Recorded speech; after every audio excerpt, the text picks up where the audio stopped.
Hello guys, स्वागत है आपका दीप होम फ्यूचर फंड पे। जैसे कि हमने अपनी सामान्य अध्ययन की सीरीज शुरू करी थी, उसी क्रम में आज हमारा अगला वीडियो रहेगा। इसमें टोटल 50 एमसीक्यू देखेंगे और अपना एक टॉपिक क्लियर करेंगे। तो शुरू करते हैं अपने पहले सवाल से। निम्नलिखित में से कौन भारत का प्रथम इलेक्ट्रिक वाहन शहर बन गया है? तो जो भारत का पहला इलेक्ट्रिक वाहन शहर बन गया है वो बन गया है केवडिया। ठीक है, ऑप्शन नंबर डी है केवडिया। ये भारत का पहला इलेक्ट्रिक वाहन शहर बन गया है। कोरियोलिस बल के संबंध में इनमें से कौन सा कथन गलत है? तो जो कोरियोलिस जो बल है उसके संबंध में कथन बताने हैं कि कौन सा कथन गलत है। तो देख लेते हैं। यह वायुमंडलीय दाब में अंतर के कारण उत्पन्न होता है। ये बिल्कुल गलत ऑप्शन हो गया। ठीक, ऑप्शन नंबर ए क्या है? गलत कथन है। बाकी अन्य कथन देख लेते हैं जो सही हैं। यह अक्षांश के कोण के अनुक्रमानुपाती होता है। यह ध्रुवों पर अधिकतम होता है। बिल्कुल सही है। यह भूमध्य रेखा पर नहीं होता। बिल्कुल सही है। तो हमारा जो ऑप्शन नंबर ए हो जाएगा वो गलत हो जाएगा। अगला देखते हैं। इनमें से कौन सा भारतीय राज्य 3 देशों से सीमा साझा नहीं करता है? तो कौन सा ऐसा भारतीय राज्य है जो 3 देशों के साथ सीमा नहीं करता है साझा? वो हो जाएगा असम। ऑप्शन नंबर सी बिल्कुल सही है। मेघालय का पठार इनमें से किसका भाग या अंश है? तो जो मेघालय का पठार है वो अंश हो जाएगा दक्षिण प्रायद्वीपीय पठार का। ऑप्शन नंबर सी है, वो बिल्कुल सही है। दक्षिण प्रायद्वीपीय पठार का मेघालय का पठार भाग है। निम्नलिखित में से सबसे प्राचीन जनजाति कौन है? तो जो सबसे प्राचीन जनजाति है वो है जारवा। ऑप्शन नंबर बी बिल्कुल सही है। जारवा जनजाति सबसे प्राचीन जनजाति है। निम्न में से कौन सी नदी कृष्णा की सहायक नदी नहीं है? तो जो कृष्णा की सहायक नहीं है वो हो जाएगा हमारा वर्धा। वर्धा कृष्णा की सहायक नहीं है। ठीक है, अन्य जो नदियां हैं वो कृष्णा की सहायक है। पंचगंगा कृष्णा की सहायक है। कोयना कृष्णा की सहायक है और घाट प्रभा ये कृष्णा की सहायक नदियां हैं। वर्धा के क्रम में ये हमारा जो ऑप्शन हो जाएगा कृष्णा की सहायक नदियां नहीं है। भारतीय मानसून मौसमी विस्थापन में से इंगित है। इसका प्रमुख कारण क्या है? तो जो भारतीय मानसून है वो मौसमी विस्थापन से इंगित है। इसका प्रमुख कारण जो है वो है स्थल तथा समुद्रों का विभेद तापमान। ठीक है, इन स्थल और यानी जमीन और जो समुद्रों का अलग अलग तापमान है यह भारतीय मानसून मौसमी विस्थापन से इंगित है। ऑप्शन नंबर ए बिल्कुल सही हो जाएगा। पर्ल ऑफ साइबेरिया किस झील को कहा जाता है? तो जो पर्ल ऑफ साइबेरिया कहा जाता है वो कहा जाता है बेकाल झील को। ऑप्शन नंबर ए बिल्कुल सही हो जाएगा। बेकाल झील को पर्ल ऑफ साइबेरिया कहा जाता है। भूमध्य सागरीय जलवायु इनमें से किस शहर से में नहीं पाई जाती है? तो जो भूमध्य सागरीय जलवायु कौन से शहर में नहीं पाई जाती है इसका सही आंसर हो जाएगा वो हो जाएगा न्यूयॉर्क में नहीं पाई जाती। ठीक है, ऑप्शन नंबर सी बिल्कुल सही हो जाएगा। न्यूयॉर्क में भूमध्य सागरीय जलवायु नहीं पाई जाती। The man who divided India पुस्तक के लेखक कौन थे? तो जो the man who divided India पुस्तक के जो लेखक हैं वो है हमारे रफ़ी रफ़ीक जकारिया। ऑप्शन नंबर जो बी हो जाएगा रफ़ीक जकारिया। वो the man who divided India पुस्तक के लेखक हैं। ठीक है, ऑप्शन नंबर बी बिल्कुल सही है। किसने कहा था यदि भगवान अस्पृश्यता को सहन करते हैं तो मैं उन्हें कभी भगवान नहीं मानूंगा? तो इसका जो हमारा सही आंसर हो जाएगा कि जो यदि भगवान अस्पृश्यता को सहन करते हैं तो मैं उन्हें कभी भगवान नहीं मानूंगा कहा था, वो कहा था बाल गंगाधर तिलक ने। ठीक है, ऑप्शन नंबर जो सी हो जाएगा बाल गंगाधर तिलक, ये बिल्कुल सही हो जाएगा। ठीक है। जयप्रकाश नारायण को राष्ट्रीय स्तर के नेता की पहचान किस संदर्भ में मिली थी? तो जो जयप्रकाश नारायण को राष्ट्रीय स्तर के नेता की जो पहचान मिली थी वो मिली थी भारत छोड़ो आंदोलन के टाइम पीरियड पे। ठीक है, ऑप्शन नंबर जो सी हो जाएगा वो बिल्कुल सही हो जाएगा। अमर नायक प्रणाली किसकी राजनीतिक खोज है? तो जो अमर नायक प्रणाली जो राजनीतिक खोज है वो है विजयनगर की। ऑप्शन नंबर जो डी हो जाएगा वो बिल्कुल सही हो जाएगा विजयनगर। भारत में सूफियों का आगमन किस शताब्दी में हुआ था? तो जो भारत में सूफियों का आगमन हुआ था वो हुआ था 10वीं शताब्दी में। ऑप्शन नंबर जो बी हो जाएगा 10वीं शताब्दी में बिल्कुल सही है। अलवार संत किसके उपासक थे? तो जो अलवार संत उपासक थे वो थे विष्णु के। ऑप्शन नंबर डी बिल्कुल सही है। विष्णु उपासक थे अलवार संत। किस भारतीय शासक ने विदेशों में आधुनिक पद्धति से दूतावास स्थापित किए थे? तो कौन सा ऐसा भारतीय शासक था जिसने विदेशों में आधुनिक पद्धति से दूतावास स्थापित किए थे? इसका सही आंसर हो जाएगा टीपू सुल्तान। टीपू सुल्तान ने विदेशों में आधुनिक पद्धति से दूतावास स्थापित किए थे। ठीक है, ऑप्शन नंबर डी बिल्कुल सही है। किस अधिनियम के तहत अखिल भारतीय संघ की स्थापना हुई थी? तो जो अखिल भारतीय संघ की जो स्थापना हुई थी वो हुई थी भारत सरकार अधिनियम 1935। ऑप्शन नंबर जो डी हो जाएगा बिल्कुल सही है। भारत सरकार अधिनियम 1935 के तहत अखिल भारतीय संघ की स्थापना हुई थी। क्रिप्स मिशन के साथ कांग्रेस के आधिकारिक वार्ताकार कौन थे? तो जो क्रिप्स मिशन की बात कर रहा है कि जो कृषि मिशन था उसके साथ जो कांग्रेस के आधिकारिक जो वार्ताकार थे वो थे हमारे जवाहरलाल नेहरू एवं मौलाना आज़ाद। ठीक है, ऑप्शन नंबर ए हमारा बिल्कुल सही हो जाएगा। जवाहरलाल नेहरू और जो मौलाना आज़ाद थे वो कृषि मिशन के साथ आधिकारिक वार्ताकार थे। ठीक है, अगला देख लेते हैं। भारतीय पत्रकारिता का जनक निम्नलिखित में से किसे कहा जाता है? तो जो भारतीय पत्रकारिता का जो जनक कहा जाता है वो कहा जाता है राजा राम मोहन राय को। ऑप्शन नंबर जो ए हो जाएगा, राजा राम मोहन राय। और संवाद कौमुदी और मिरातुल अखबार के जो लेखक थे, जो संपादक थे वो थे राजा राम मोहन राय। ठीक है, तो भारतीय पत्रकारिता के जनक राजा राम मोहन राय थे। सूची एक को सूची दो से साथ सम्मिलित करना है। एक साइड हमें लेखक दिए हैं और दूसरी साइड हमें पत्रिकाएं दी है। ठीक है, तो देख लेते हैं इसका सही आंसर।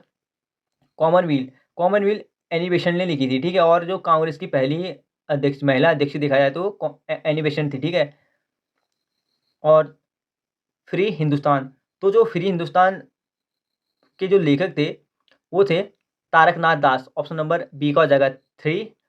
इंडिया डिवाइडेड, तो जो इंडिया डिवाइडेड लिखी थी वो लिखी थी राजेंद्र प्रसाद ने। ठीक है, डॉक्टर राजेंद्र प्रसाद ने ये लिखी थी इंडिया डिवाइडेड। अनहैप्पी इंडिया, तो जो अनहैप्पी इंडिया लिखी थी वो लिखी थी लाला लाजपत राय ने। ठीक है, तो एक बार रिपीट कर लेता हूँ। कॉमनवेल्थ लिखी थी एनिमेशन ने, फ्री हिंदुस्तान लिखी थी तारकनाथ दास ने, इंडिया डिवाइडेड लिखी थी राजेंद्र प्रसाद ने, अनहैप्पी इंडिया लिखी थी लाला लाजपत राय ने। तो हमारा जो इस क्रम में जो आंसर हो जाएगा वो हो जाएगा ऑप्शन नंबर डी। ए का 2, बी का 3, सी का 1 और डी का 4। वेलेजली द्वारा शुरू किए गए सहायक संधि का पर हस्ताक्षर करने वाले सही जो राज्य के सही क्रम बताने हैं। तो वेलेजली ने जो सहायक संधि शुरू की थी उसके क्रम में जो सही राज्य हैं वो बताने हैं। ठीक है, क्रम से। तो देख लेते हैं इसका सही आंसर। तो जो पहला जो सहायक संधि हुई थी वो हैदराबाद के साथ हुई थी, बिल्कुल सही है। दूसरी मैसूर के साथ हुई थी, ये भी बिल्कुल सही है। हैदराबाद, मैसूर। और तीसरा जो था वो था तंजौर। हैदराबाद, मैसूर, तंजौर और अवध। ऑप्शन नंबर जो हमारा ए हो जाएगा, बिल्कुल सही हो जाएगा। पहली जो सहायक संधि हुई थी हैदराबाद के साथ हुई थी, दूसरी मैसूर के साथ हुई थी, तीसरी तंजौर के साथ हुई थी और चौथी अवध के साथ हुई थी। और आप ऑप्शन के हिसाब से लगा सकते हैं। ठीक है, जैसे आपको ऑप्शन दिए होंगे। आंग्ल नेपाल युद्ध 1814 से 1816 इस संधि के तहत समाप्त हुआ था। तो अंग्रेजों और जो नेपाल के मध्य जो युद्ध हुआ था ना, वो पूछा जा रहा है कि कौन सी संधि के तहत समाप्त हुआ था। तो ये जो युद्ध हुआ था वो हुआ था उत्तराखंड के इतिहास में, अगर आपने पढ़ा होगा तो डिटेल्स में पढ़ा होगा। ठीक है, संगोली की संधि के बारे में। तो इसका जो हमारा सही आंसर हो जाएगा वो हो जाएगा ऑप्शन नंबर सी, सुगोली की संधि। तो उत्तराखंड के इतिहास में इसे संगोली की संधि कहा जाता है। यहाँ पे अभी सुगोली की संधि दी है, तो आप जो भी ऑप्शन आएगा उसको टिक कर सकते हैं। ऑप्शन नंबर सी बिल्कुल सही हो जाएगा। सार्वजनिक निर्माण विभाग और लोक शिक्षा विभाग स्थापित करने का श्रेय किस गवर्नर जनरल को दिया जाता है? तो जो सार्वजनिक निर्माण जो विभाग था और लोक शिक्षा विभाग स्थापित किया था, इसका जो श्रेय जाता है वो दिया जाता है लॉर्ड डलहौजी को। ठीक है, और जो भारत में जो रेल चलने का या रेल मार्ग जो स्थापित किए थे वो डलहौजी ने किए थे। ठीक है, ये जो रेल मार्ग स्थापित करने का मुख्य कारण था वो था बंदरगाहों को जो हमारे कारखाने या माल जो बंदरगाहों तक पहुंचाने तक, इसका जो मुख्य कारण था या मुख्य उद्देश्य था। तो जो हमारे कारखाने थे उससे माल को बंदरगाह तक पहुंचाना इसका मुख्य उद्देश्य था। ठीक है, रेल लाइन बिछाने का। अगला देख लेते हैं। अफगानिस्तान का हेलमंद प्रांत किसकी खेती के लिए प्रसिद्ध है? तो जो अफगानिस्तान का हेलमंद प्रांत है वो प्रसिद्ध है अफीम की खेती के लिए। ऑप्शन नंबर जो बी हो जाएगा, अफीम की खेती के लिए प्रसिद्ध है। ठीक है, ये हिंदू धर्म और इस्लाम सामुदायिक अर्थ में धर्म नहीं है, बल्कि यह दो पृथक और स्पष्ट सामाजिक अवस्थाएं हैं। हिंदू और मुस्लिम कभी एक राष्ट्र के रूप में नहीं रह सकते, एक राष्ट्र के रूप में रह सकते हैं, यह कोरा स्वप्न है। यह कथन किसका है? तो इम्पोर्टेंट है। ठीक है, किसने कहा था कि हिंदू धर्म और इस्लाम धर्म के बारे में? सीधे सीधे मैं आपको सटीक से बता रहा हूँ और इसका जो शाब्दिक अर्थ टाइप का है। तो हिंदू धर्म और मुस्लिम धर्म के बारे में ऐसा किसने कहा था कि यह धर्म नहीं है, बल्कि दो क्या है, पृथक पृथक सामाजिक अवस्थाएं हैं, समाज में फैली अवस्थाएं हैं। ठीक है, मुस्लिम कभी हिंदू और मुस्लिम कभी एक राष्ट्र नहीं रह सकते। ठीक है, एक राष्ट्र में रह सकते हैं, यानी एक राष्ट्र में रह सकते हैं, ये एक कोरा सपना है। ठीक है, एक सपना है करके यह कथन किसने कहा था? तो इसका जो हमारा सही आंसर होगा मोहम्मद अली जिन्ना ने कहा था। ठीक है, ये जो कथन कहा था मोहम्मद अली जिन्ना द्वारा कहा गया कथन है ये। अगला देखते हैं। समुद्रगुप्त के प्रयाग प्रशस्ति वाले स्तंभ पर निम्नलिखित में किसका लेख मिलता है? तो जो समुद्रगुप्त का जो प्रयाग प्रशस्ति अभिलेख या स्तंभ है उस पर जो लेख मिलता है वो मिलता है जहांगीर का। ऑप्शन नंबर ए बिल्कुल सही हो जाएगा। जहांगीर का लेख मिलता है समुद्रगुप्त के प्रयाग प्रशस्ति वाले स्तंभ पे। निम्नलिखित घटनाक्रम को सबसे पहले से शुरू कर क्रमानुसार लगाना है। तो क्रमानुसार लगाना है तो देख लेते हैं। गुरु गोविंद सिंह की मृत्यु, ये बिल्कुल सही है। पहले ऑप्शन पे गुरु गोविंद सिंह की मृत्यु आएगी। दूसरे नंबर पे अहमद शाह अब्दाली का आक्रमण, ठीक है, अहमद शाह अब्दाली का आक्रमण दूसरे नंबर पे आ गया। तीसरे नंबर पे है मीर कासिम का बंगाल बिहार में से पलायन, ठीक है, मीर कासिम का बंगाल बिहार से पलायन, ये ठीक है तीसरे नंबर पे। चौथे नंबर पे कंपनी का उत्तरी सरकार का कब्जा, ठीक है, कंपनी का उत्तरी सरकार पर कब्जा। तो जो हमारा, एक बार दोबारा से रिपीट कर लेता हूँ मैं। पहले क्रम में आएगा गुरु गोविंद सिंह की मृत्यु, दूसरे क्रम में आएगा अहमद शाह अब्दाली का पर आक्रमण, तीसरे क्रम में आएगा मीर कासिम का बंगाल बिहार से पलायन, चौथे नंबर पर आएगा कंपनी का उत्तरी सरकार पर कब्जा। यानी ऑप्शन नंबर जो डी हो जाएगा 1 4 3 2 बिल्कुल सही हो जाएगा। अगला देखते हैं, निम्न में से सेबी से संबंधित कौन से कथन सत्य हैं। तो जो सेबी से संबंधित कथन बताने की कौन से कथन सत्य हैं, ठीक है। इसकी स्थापना 12 अप्रैल 1988 को हुई थी, बिल्कुल सही है। इसकी जो स्थापना हुई थी 12 अप्रैल 1988 को की गई थी, ठीक है। 30 जनवरी 1992 को इसे संवैधानिक दर्जा दिया गया, ठीक है। 12 अप्रैल 1988 को स्थापना करके 30 जनवरी 1992 को इसको संवैधानिक दर्जा दिया गया था, सही है ये। इसका मुख्यालय मुंबई में है, ठीक है, बिल्कुल सही है भी। यह शेयर बाजार को नियंत्रित और विनियमित करने वाली संख्या है या शाखा है, बिल्कुल से संख्या नहीं शाखा है, ठीक है। तो हमारा जो ऑप्शन नंबर डी हो जाएगा 1 2 3 4 ये सारे कथन क्या हैं, सही हैं, ठीक है, ठीक है। सेबी के बारे में 1988 में स्थापना हुई थी, 1992 में संवैधानिक दर्जा दिया था, मुख्यालय मुंबई में, बिल्कुल सही है। और जो शेयर मार्केट को नियंत्रण और विनियमित करता है ये भी बिल्कुल सही हो जाएगा। ऑप्शन नंबर डी बिल्कुल सही है। भारत में राजकोषीय नीति का आरंभ कब से माना जाता है। तो जो भारत में राजकोषीय नीति का आरंभ माना जाता है वो माना जाता है 1936 से। ऑप्शन नंबर जो सी हो जाएगा बिल्कुल सही है। 1936 से भारत में राजकोषीय नीति का आरंभ माना जाता है। निम्नलिखित में से मैं कौन सा मद राजस्व प्राप्ति में शामिल नहीं होता। तो जो राजस्व प्राप्ति में शामिल नहीं होता है वो कौन सा मद है वो बताना है। तो इसका जो हमारा सही आंसर हो जाएगा वो हो जाएगा सरकार द्वारा लिया गया ऋण, ठीक है। सरकार द्वारा जो लिया गया ऋण है वो राजस्व प्राप्ति में शामिल नहीं होगा। Akhil Bharatiya trades portal ENAM का टैग लाइन क्या है। तो जो अखिल भारतीय ट्रेड्स जो ट्रेडिंग पोर्टल्स का पूछा रहा है कि टैग लाइन क्या है, इसका जो सही आंसर हो जाएगा वो हो जाएगा उत्तम फसल उत्तम इनाम, ठीक है, उत्तम फसल उत्तम इनाम अखिल भारतीय ट्रेडिंग पोर्टल्स का क्या है टैग लाइन है। ऑप्शन नंबर ए बिल्कुल सही है। भारत के संवैधानिक का प्रारूप तैयार करने वाली संवैधानिक सभा के सदस्यों को, तो जो भारत के संविधान का प्रारूप तैयार करने वाली संविधान सभा के सदस्यों को बताना है। तो इसका जो सही आंसर हो जाएगा विभिन्न प्रांतों की विधानसभाओं द्वारा चुना गया था, ठीक है। जो भारत के जो संविधान का जो प्रारूप तैयार कर रहे थे उससे क्या उन्होंने क्या किया जाता था, विभिन्न प्रांतों की विधानसभाओं द्वारा चुना गया था। ऑप्शन नंबर सी बिल्कुल सही है। भारतीय संविधान में संविधान संशोधन की प्रक्रिया का विचार कहाँ से लिया गया है। तो जो संविधान सभा में जो संशोधन का जो प्रावधान लिया गया था वो लिया गया था दक्षिण अफ्रीका से, ठीक है। ऑप्शन नंबर जो सी हो जाएगा दक्षिण अफ्रीका से संविधान संशोधन की प्रक्रिया ली गई थी। ये 368 के भाग 20 में इसका वर्णन है, ठीक है, 368 अनुच्छेद 368 के भाग 20 में। अगला देखते हैं, मौलिक अधिकारों का हनन होने पर अनुच्छेद 32 एवं अनुच्छेद 226 के तहत जारी होने वाली रीट निम्नलिखित में से कौन सी है। तो अगर आपको मौलिक अधिकार का हनन किया जा रहा है तो आप उस टाइम पीरियड पे हम उच्च न्यायालय या उच्चतम न्यायालय जा सकते हैं, ठीक है। पर राज्य के निधि निषेधक तत्व अगर लागू ना हो तो उस क्रम में नहीं जा सकते। इंपॉर्टेंट याद रखिएगा, राज्य के निधि निषेधक तत्व जो भी होंगे वो राज्य पर निर्भर करेंगे। यदि कोई राज्य उन्हें लागू करना चाहता है तो वो उसकी मर्जी है, अगर राज्य लागू नहीं करना चाहता ये भी उसकी मर्जी है। तो राज्य के निधि निषेधक तत्व हैं उनको लेके हम न्यायालय में नहीं जा सकते। तो जो मौलिक अधिकार हैं उनको लेके अगर हमें कोई राज्य उनको लेके मौलिक अधिकार को लागू नहीं कर रहा है या हमारे मौलिक अधिकारों का हनन हो रहा है तो उस क्रम में हम उच्च न्यायालय या उच्चतम न्यायालय जा सकते हैं। तो पूछा रहा है कि जो रीट जारी होते हैं ना वो निम्न में से कौन सी रीट है। तो इसका तो हमारा सही आंसर हो जाएगा वो हो जाएगा बंदी प्रतिरक्षीकरण, परमादेश और प्रतिषेध, उत्प्रेषण और अधिकारपेक्षा, ठीक है। ऑप्शन नंबर जो सी हो जाएगा वो बिल्कुल सही हो जाएगा। अगला देखते हैं, कौन सा परमाणु ऊर्जा संयंत्र एवं उनकी अवस्थिति का विकल्प सही नहीं है। तो इसका तो हमारा सही आंसर हो जाएगा वो हो जाएगा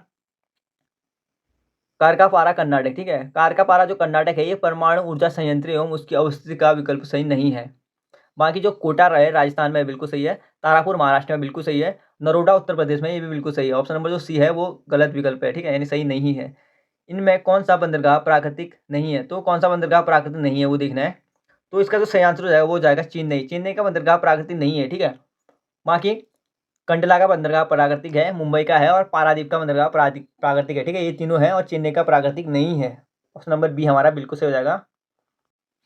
कोलाइड कोलाइडी विलयनों का शुद्धिकरण निम्नलिखित में से किस विधि के द्वारा किया जाता है? तो जो कोलाइडी विलयन होते हैं, पूछा जा रहा है कि उनकी जो शुद्धिकरण की विधि है वो कौन सी विधि द्वारा नहीं किया जा सकता है। तो इसका जो हमारा सही आंसर हो जाएगा वो हो जाएगा इलेक्ट्रोलिसिस, ठीक है। इलेक्ट्रोलिसिस जो विधि है उसके द्वारा जो कोलाइडी विलयनों का शुद्धिकरण नहीं किया जा सकता है। अगला देखते हैं, जंतु विज्ञान की वह शाखा जिसके अंतर्गत सरीसृपों का अध्ययन किया जाता है कहलाती है। तो इसका जो हमारा सही आंसर हो जाएगा वो हो जाएगा हर्पिटोलॉजी, ठीक है, जिसमें सरीसृप का अध्ययन किया जाता है उसको हर्पिटोलॉजी कहते हैं। ऑप्शन नंबर बी बिल्कुल सही हो जाएगा। कोशिका में किसकी मात्रा 80% से अधिक होती है? तो जो हमारी कोशिका होती है उसमें जो 80% से अधिक जो मात्रा होती है वो होती है जल की, ठीक है। ऑप्शन नंबर जो हमारा डी हो जाएगा बिल्कुल सही हो जाएगा, जल। निम्न में से किसके द्वारा पेनिसिलिन का उत्पादन संभव है? तो जो पेनिसिलिन का उत्पादन संभव है वो है एक फफूंद द्वारा, फफूंद से, ठीक है। ऑप्शन जो सी हो जाएगा, एक फफूंद से पेनिसिलिन का उत्पादन संभव है। ऑप्शन नंबर सी बिल्कुल सही है। पौधे के किस भाग से केसर प्राप्त होता है? इंपॉर्टेंट है, ठीक है, पहले भी पढ़ा चुका हूँ। तो इसका जो हमारा सही आंसर हो जाएगा वर्तिकाग्र व वर्तिका से क्या होता है? केसर प्राप्त होता है, ठीक है। पौधे का वर्तिकाग्र और वर्तिका ऐसा भाग है जहाँ से हमें केसर प्राप्त होता है। ऑप्शन नंबर बी बिल्कुल सही है। कृत्रिम उपग्रह धरती से सुस्पष्ट रूप से ट्रैक किया जा सकता है। तो कृत्रिम उपग्रह धरती से सुस्पष्ट रूप से ट्रैक किया जा सकता है वो डॉपलर प्रभाव द्वारा, ठीक है। जो डॉपलर प्रभाव द्वारा क्या किया जा सकता है? कृत्रिम उपग्रह को धरती से सुस्पष्ट रूप से ट्रैक किया जा सकता है। मानव शरीर में रक्त की मात्रा शरीर के भार की लगभग कितनी प्रतिशत होती है? तो जो मानव शरीर में अगर शरीर का भार देखा जाए तो भार की अपेक्षा मानव शरीर में पूछा जा रहा है कि कितना परसेंट रक्त पाया जाएगा। तो इसका जो सही आंसर हो जाएगा वो हो जाएगा 7 से 8%, ठीक है। अगर किसी व्यक्ति का जो शरीर का वेट 100 किलो है तो उससे 7 से 8% यानी 7 से 8 किलो क्या है उसमें खून पाया जाएगा। अगला देखते हैं, प्रेर प्रेरकत्व का मात्रक क्या होता है? तो जो प्रेरकत्व का जो मात्रक होता है वो होता है हेनरी। ऑप्शन नंबर जो डी है बिल्कुल सही है, हेनरी होता है प्रेरकत्व का मात्रक। किसी विलयन में उपस्थित हाइड्रोजन आयन की सांद्रता ज्ञात करने के लिए कौन सा स्केल उपयोग किया जाता है? तो किसी विलयन में अगर हमें हाइड्रोजन आयन की जो सांद्रता ज्ञात करनी है तो हम कौन सा स्केल यूज करेंगे? पीएच स्केल, ठीक है। जो जो आयन की जो सांद्रता पीएच स्केल द्वारा क्या की जाती है? ज्ञात की जाती है। ऑप्शन नंबर जो डी हो जाएगा वो बिल्कुल सही है। किसी तत्व को पीट कर पतली चादर बनाया गया है, यह तत्व होगा। तो जब हम किसी तत्व को पीट कर अगर हम पतली चादर बनाया जाए तो वह तत्व होगा, इसका जो सही आंसर हो जाएगा वह धातु होगी, ठीक है। धातु का यह एक गुण है कि उसे पीट पीट के पतली चादरों में परिवर्तित किया जा सकता है। ऑप्शन नंबर ए बिल्कुल सही हो जाएगा। अगला देखते हैं, ध्वनि तरंगें गति करती हैं। तो जो ध्वनि तरंगें गति करती हैं वो करती हैं तरंग की दिशा के अनुदिश, ठीक है। ऑप्शन नंबर जो बी हो जाएगा, ध्वनि की तरंगें तरंग की दिशा के अनुदिश गति करती हैं। किसी भी स्थिर या गतिशील वस्तु की स्थिति एवं दिशा में तब तक कोई परिवर्तन नहीं होता जब तक उस पर कोई बल सक्रिय न हो, यह नियम है। तो किसी भी स्थिर या गतिशील वस्तु की जो स्थिति होती है उसमें तब तक परिवर्तन नहीं होता जब उस पर कोई बल न लगे। यह जो नियम है वो है न्यूटन की गति का पहला नियम, ठीक है। ऑप्शन नंबर जो ये हो जाएगा बिल्कुल सही हो जाएगा। न्यूटन का गति का जो पहला नियम ये कहता है कि यदि कोई वस्तु स्थिर है तो वो स्थिर रहेगी, और कोई गति में हो तो गति में ही रहेगी जब तक उस पर कोई बल सक्रिय ना हो, यानी कोई बल ना लगे। ऑप्शन नंबर ए बिल्कुल सही हो जाएगा। डायोड या एवं ट्रांजिस्टर में टर्मिनल छोर होते हैं क्रमशः। तो जो डायोड और ट्रांजिस्टर में होते हैं कि टर्मिनल छोर कितने होते हैं बताने हैं। तो इसका जो सही आंसर हो जाएगा वो हो जाएगा 2 होते हैं डायोड में, और ट्रांजिस्टर में होते हैं टर्मिनल छोर 3, ठीक है। ऑप्शन नंबर जो डी हो जाएगा 2 एवं 3 बिल्कुल सही है। उत्प्लावनता किस पर निर्भर करती है? तो जो उत्प्लावनता जो निर्भर करती है वो निर्भर करती है विस्थापन द्रव के द्रव्यमान पर, ठीक है। विस्थापन द्रव के द्रव्यमान पर उत्प्लावनता निर्भर करती है। ऑप्शन नंबर जो डी हो जाएगा वो बिल्कुल सही है। 50 एमसीक्यू देख लिए हैं तो अब टॉपिक देख लेते हैं। एशिया के प्रमुख स्थल रुद्र यानी लैंडलॉक देश हैं। तो कौन कौन से लैंडलॉक देश हैं वो देख लेते हैं। Armenia, Uzbekistan, Nepal, Azerbaijan, Afghanistan, Bhutan, Kazakhstan, Tajikistan, Mongolia, Turkmenistan, Kyrgyzstan और लाओस। यूरोप के प्रमुख स्थल रुद्र यानी लॉकलैंड देश हैं यूरोप के, ठीक है, लैंडलॉक देश। तो देख लेते हैं, Andorra, Austria, Moldova, Macedonia, Liechtenstein, चेक Republic, Hungary, San Marino, Switzerland, Belarus, Serbia,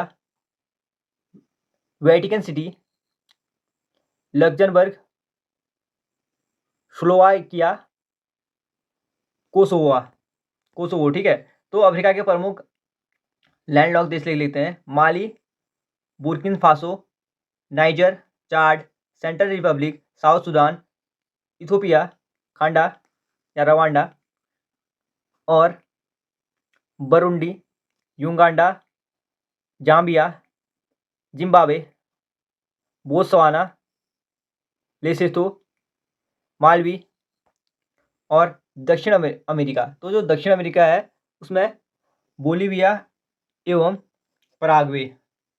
तो हमारा टॉपिक क्लियर हो चुका है और 50 MCQ क्लियर हो चुके हैं। वीडियो पसंद आए तो वीडियो को लाइक करें, कमेंट करें, चैनल को सब्सक्राइब करें। Thank you.